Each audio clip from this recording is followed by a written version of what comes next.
செயலுறுப்புகளை அடக்கி மனத்தால் புலப்பொருட்களை எண்ணுகின்ற மூடன் எவனோ அவனே கபடனாவான்.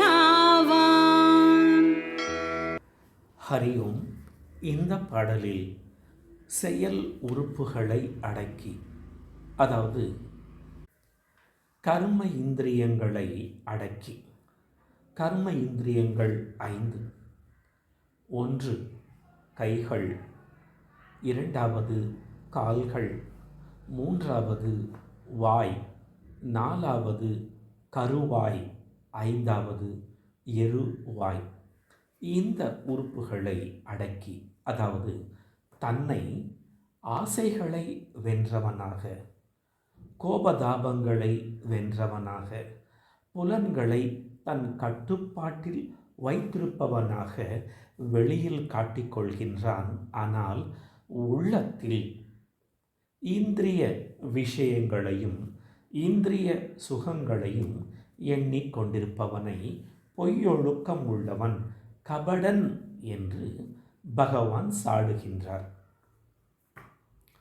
ஆனால் ஆன்மீக பயணத்தில் இந்த ஒரு நிலையை ஒவ்வொரு ஆன்மீக சாதகனும் கடந்துதான் செல்ல வேண்டும்.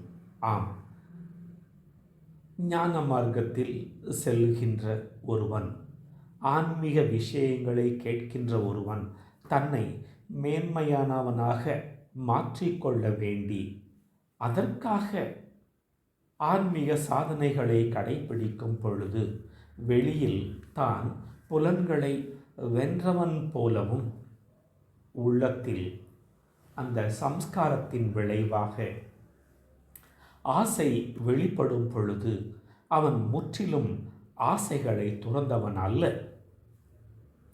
அந்த பாதையில் செல்லும் பொழுது அவனுக்குள் இருக்கின்ற ஆசைகள் அவன் மனத்தில் எண்ணங்களாக வெளிப்படத்தான் செய்கிறது. இவனால் வெளியில் அந்த விருப்பங்களை நிறைவேற்றவும் முடியவில்லை, விருப்பங்கள் இல்லாமலும் இருக்க முடியவில்லை.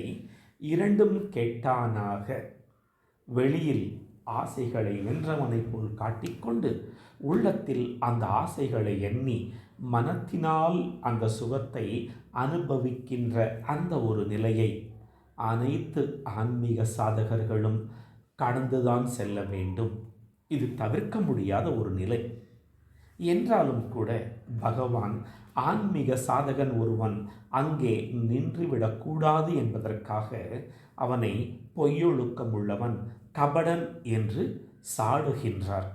அப்பொழுதுதான் ஆன்மீக சாதகன் மனத்தினால் புலன் இன்பங்களை எண்ணுவதையும் விட்டு மேன்மையை நோக்கி செல்வான் என்பதற்காக இந்த ஒரு விஷயத்தை பகவான் கூறுகின்றார்.